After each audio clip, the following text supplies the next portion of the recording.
अस्सलाम वालेकुम, मैं हूं फरत बादशाह। आप देख और सुन रहे हैं सुनो Punjab 89.4। Doctor professor colonel retired Asad Mahmood Khan साहब मुमताज़ नावल निगार,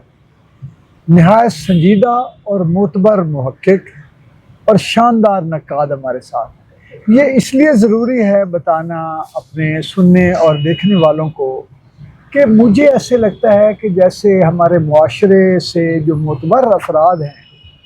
जो जो जो जो मुआशरों को तामीर करने वाली हस्तियाँ होते हैं, जो कौमों को तामीर करने वाले लोग होते हैं, जो कायद आज़म और अल्लामा इकबाल के मुक़ल्लिद होते हैं, फॉलोअर्स होते हैं, उनकी तरह सोचने वाले होते हैं, वो कम होते जा रहे हैं। और आज मेरा जो ये प्रोग्राम आप देख रहे हैं और जिसको बुनियादी तौर पर असद महमूद खान साहब उसको सजाएंगे और उसकी तौकीर जो बनाएंगे वो डॉक्टर साहब, वो उसका मौजू ये है कि क्या कभी जो एक उस्ताद का किरदार था, उस्ताद का जो मकाम व मर्तबा था और वो उसकी जो कारकर्दगी थी कि वो इंसानों को, अपने शागिर्दों को बेहतरीन इंसानों में ढाल देता था और मुआशरे को इतने संजीदा, इतने मोतबर, बुर्दबार और मुस्बत और तामीरी इंसान मुहैया करता था कि जिसकी मुआशरे के मुख्तलिफ शोबों में ज़रूरत हुआ करती थी। सवाल यह है कि क्या आज हमारी जो नौजवान नस्ल जो ख़ास तौर पर सोशल मीडिया के असर में आ गई है और सोशल मीडिया के शिकार हो गई है, हमारी मासूम नौजवान नस्ल, क्या कहीं उस्ताद का रोल तो नहीं कमज़ोर पड़ गया? मेरा सवाल पहला डॉक्टर साहब आपसे ये। बहुत शुक्रिया शाह साहब। इंतहाई जो वक्त की नब्ज़ पे आपने हाथ रख के मौजू का इंतखाब किया है। पिछले एक आध प्रोग्राम में भी हमने बात की थी तरबियत के हवाले से कि ओवरऑल मजमूई तौर पर जो हमारी सोसाइटी है इसमें अब हमें जो तरबियत है उसका फुकदान नज़र आता है। अब इसी को जब हम एक्सटेंड करते हैं तो जो उस्ताद का किरदार है, जो तरबियत देने वाले का और तरबियत गाह का जो किरदार है वो हमें लीड पे नज़र आना चाहिए। लेकिन अनफॉर्चुनेटली जो गुज़श्ता कुछ अरसा है, जो कुछ दहाइयाँ हैं, इसके अंदर हम देखते हैं कि मुसलसल जो उस्ताद का किरदार है तरबियत के मामले में वो भी कम हुआ और इस किरदार के कम होने से उस्ताद की जो मैं शायद ये लफ्ज़ मुनासिब ना हो बट मुझे कहना पड़ेगा कि बेतौकीरी में उसका इजाफा हुआ है। उसने क्योंकि अपनी बुनियादी काम से जब उसने ख़ुद को जो है वो दूर किया तो उसके अंदर जब कमर्शलिज़म आया और उस्ताद की सोच में कमर्शलिज़म आया, उसकी तरबियत गाहों में कमर्शलिज़म आया, तो उसने जो उस्ताद था उसके जो बुनियादी किरदार था उससे बहुत दूर कर दिया। अब मुझे नज़र आता है कि वो जब वो दूर हुआ तो उसने ख़ुद को जो हम एक टिपिकल लफ्ज़ इस्तेमाल करते हैं जो मुदर्रिसीन का, तो आई थिंक वो उस किरदार में जो है ना वो ज़्यादा ख़ुद को उसने ढाल लिया और वो जो तरबियत का जो सोसाइटी बनाने का, सोसाइटी में एक मुस्बत लीडर का, जो ओपिनियन मेकर का वो जो किरदार था वो उसका वो जो है वो एलिमिनेट हो गया है। आपने जो एक निशानदेही की है कि तालीमी अदारों में, तरबियत गाहों में और उस्ताद के जो मकाम व मर्तबे में जो कमर्शलिज़म दार आया है, ये मुझे लगता है कि ये बहुत ही इंतहाई अहम आपने बात की है और बुनियादी बात की है। जिस तरह हर चीज़ को ही तो कमर्शलाइज़ कर दिया गया, इलाज कमर्शलाइज़ हो चुका है, तालीम कमर्शलाइज़ हो चुकी है और मुझे तो लगता है पूरा समाज जो है, जो दिखता है वो बिकता है। इस तरह के बयानिए जो लॉन्च किए गए और उनको इतना राइज किया गया और नकल असल से बेहतर है। इनके पीछे जो थिंक टैंक्स बैठे हुए हैं, जो इनके पीछे सोचने वाले लोग हैं, पूरे के पूरे मैं कहता हूँ डिपार्टमेंट्स, ऑर्गेनाइजेशंस हैं जो ये लॉन्च करती हैं और उसके बाद इन पर पैसा सर्फ करके इसको मीडिया के ज़रिए और पहले जैसे वाइज़ीन के ज़रिए जो प्रमोट किया जाता था, अब मीडिया वाइज़ीन का जगह ले चुका है उनकी, तो अब इसके ज़रिए जहनों में बिठा दिया जाता है। तो ये कमर्शलिज़म देखिए, हमारी म्यूज़िक हमारे सामने बर्बाद हो गई, हमारी फिल्म इंडस्ट्री हमारे सामने बर्बाद हो गई, हमारा लिटरेचर हमारे सामने बर्बाद किया जा रहा है। तो ये कमर्शलिज़म के नाम पर हर चीज़ को कमर्शलाइज करके ऊपर से आ गया सोशल मीडिया। इसने तो ज़िंदगियाँ तक कमर्शियल कर दी हैं, प्राइवेट लाइफ रही नहीं।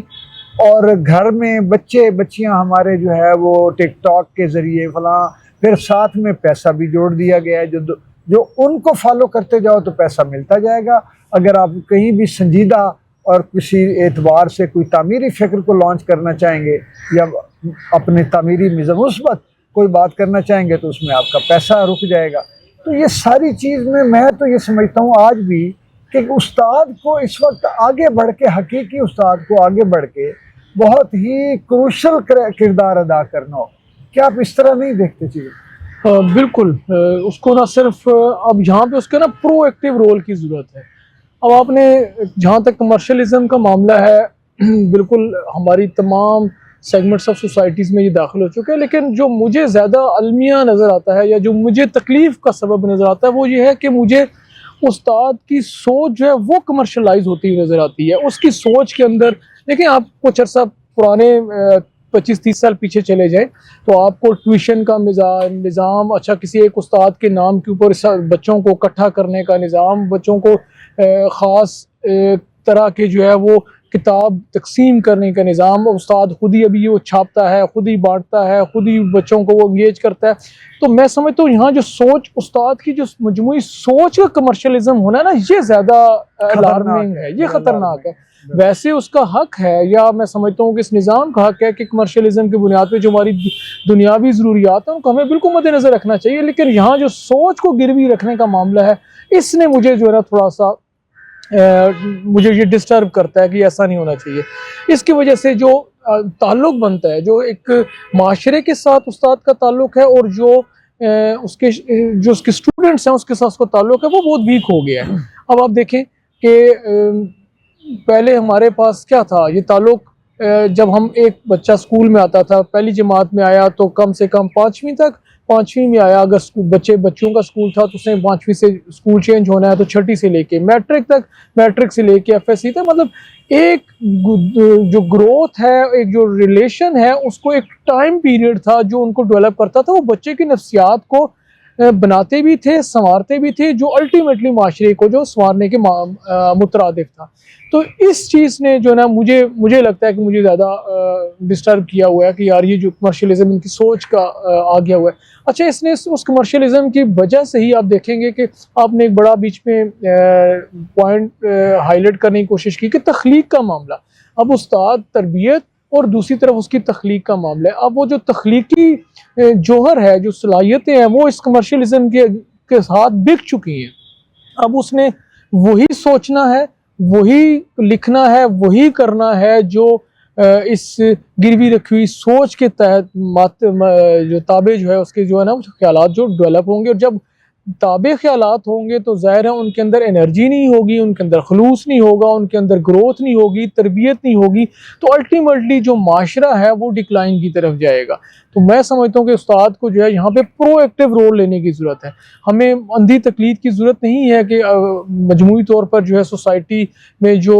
कमर्शलिज्म है वो हमें किस डायरेक्शन पे लेके जा रहा है, बल्कि मुझे proactive as a Ustad proactive रहना है। मैं इसमें आपको एग्जांपल दूंगा मिनहाज यूनिवर्सिटी की, कि वहाँ पे ये दोनों चीज़ें बहुत नुमायाँ आपको नज़र आएंगी। एक जो तरबियत का मामला है कि स्टूडेंट्स को वो सिर्फ डिग्री के हसूल के लिए वहाँ दाखिल ना हो, और उनके हाथ में एक सिर्फ डिग्री नहीं होनी चाहिए, बल्कि उनके पास एक पूरा करैक्टर उनका बिल्ट होना चाहिए जो माशरे के काम आ सकता है। तो इसी तरह के इंस्टीट्यूशंस की डेवलपमेंट और इसातिज़ा की, वहाँ पे इसातिज़ा की भी यही तरबियत का मामला है कि वहाँ पे उनको ट्रेन किया जाता है, या उनको एक गाइडलाइन दी जाती है, या फ्रेमवर्क दिया जाता है कि इस फ्रेमवर्क के अंदर रहते हुए उन्होंने कैसे जो है अपनी जिम्मेदारी को पूरी करना है। तो मैं समझता हूँ कि जो उस्ताद का प्रोएक्टिव रोल है, ये कहीं पे, ये तो एक एग्जांपल हमने रखी, ऐसी बहुत सी एग्जांपल्स हो सकती हैं और रखी जा सकती हैं और बनाई जा सकती हैं। तो उस्ताद को प्रोएक्टिव होके अपनी जो एक दायरा कार अभी इस सोशल मीडिया के सिनेरियो में उसको जो तय कर दिया गया, उससे बाहर निकल के उसको जो है आगे बढ़ के जो है इसको टेक ऑन करेगा, तो तब जो है माशरा जो है वो मुस्बत और किरदार उसकी तरफ जो है इसका वो सफ़र शुरू होगा या मुकम्मल। डॉक्टर साहब, मैं दो तरह के असातिज़ा जो है वो देख रहा हूँ मेरे सामने अब भी। जो पहले तरह के असातिज़ा थे उनकी अब तादाद जो है वो, जिनसे हमने जो है आपने मैंने मेरी एज के लोगों ने तालीम हासिल की, उनमें अक्सरियत जो है वो वाक़तन हकीकी असातिज़ा की थी। और अब जो हमारे असर के जो असातिज़ा हैं, जो हमारे हम असर हैं, उम्र का थोड़ा बहुत फ़र्क है, उनमें मैं जैसे इज़ारुल्लाह इज़ार साहब को पेशावर यूनिवर्सिटी से देखता हूँ, आमिर सुहेल साहब जो एबटाबाद है वो देखता हूँ, इसी तरह डॉक्टर असगर दश्ती साहब कराची में, मैं कराची यूनिवर्सिटी से हैं, वहाँ पे अरशद जैदी हैं और प्रोफेसर शाहिद कमाल हैं, इसी तरह नज़र आबिद हैं, इधर चले जाएं हम KPK में, और डॉक्टर इब्रार उमर हैं। मैं इस तरह के अच्छे असातिज़ा एक तरफ मेरे सामने हैं, अच्छा दूसरी तरफ बिल्कुल वो असातिज़ा हैं जिन्होंने डिग्रियां ले ली हैं, जिनको रशीद अमजद साहब ने कहा जो डिग्रियां ले लो,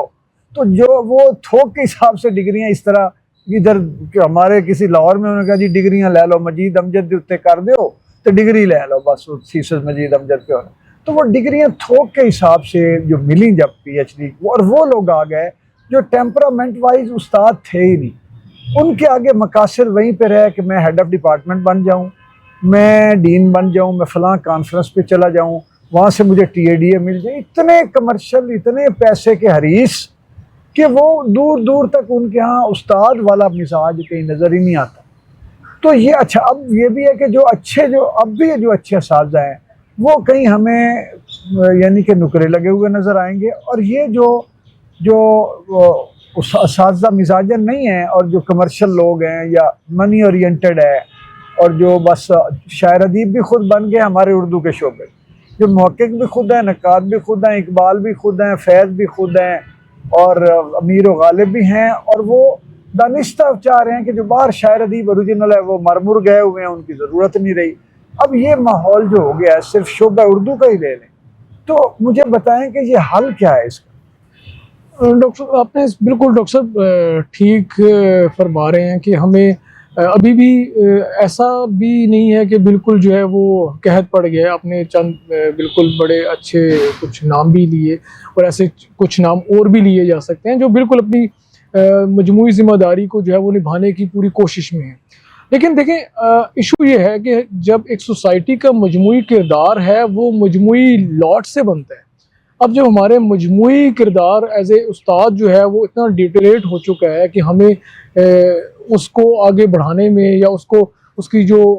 तकद्दुस है उसको संभालने में प्रॉब्लम आ रही है, तो सोसाइटी का यही चेहरा सामने आएगा।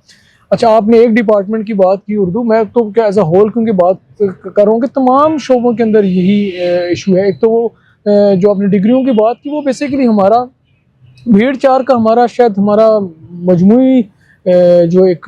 रवैया है वो शायद यही है। तो जो हम जिस तरफ को कंप्यूटर साइंस का ज़माना आया तो सब ने कंप्यूटर साइंस में डिग्रियां लेनी भी शुरू कर दी और देनी भी शुरू कर दी। इसी तरह और तो कहने MBBS तूफान आ गया, तूफान आ गया, तूफान आ अब गया। इसमें जो मुझे समझ आता है ना कि एक तो स्टेट लेवल पे यहाँ पे मैं अक्सर इसका जिक्र करता हूँ या पॉइंट आउट करने की कोशिश करता हूँ कि हमारे पास हमने तमाम शोबों में रेगुलेटरी अथॉरिटीज़ की हमें ज़रूरत है स्टेट लेवल पे, तो उसमें एजुकेशन के अंदर तो बहुत ज़्यादा ज़रूरत है। हमारी जो आगे सेचुरेशन हो जाती है किसी एक पर्टिकुलर फील्ड के अंदर और किसी एक पर्टिकुलर फील्ड के अंदर हमारे पास डेफिशिएंसी हो जाती है, तो इसको किसी ने रेगुलेट भी करना है। आप स्कूल पे स्कूल बनते जा रहे हैं, कॉलेज पे कॉलेज, यूनिवर्सिटियों पे यूनिवर्सिटी भी, तो यूनिवर्सिटियाँ इस तरह से बन चुकी हैं कि या बनती जा रही है कि जैसे किसी ज़माने में प्राइमरी स्कूल हुआ करते थे। अब मसला ये है कि इतने यूनिवर्सिटीज़ बिल्कुल होनी चाहिए। हमारे हर बच्चा जो है वो जब यूनिवर्सिटी में जाएगा तो हम हमारा एक डिफरेंट किरदार नजर आएगा। लेकिन इसके साथ हमें रेगुलेट भी तो करना है कि किस शोबे में, किस यूनिवर्सिटी में, किस जगह पे कितनी हमें जो है वो ज़रूरत है, कितनी हमें अपना फॉलो अप में लोगों को तैयार करना है, कितनी हमें आगे उसकी गुंजाइश बनेगी। तो ये सारी चीज़ें जब तक नहीं होंगी, मैं समझता हूँ हमारा जो ओवरऑल जो डिग्रियों से रिलेटेड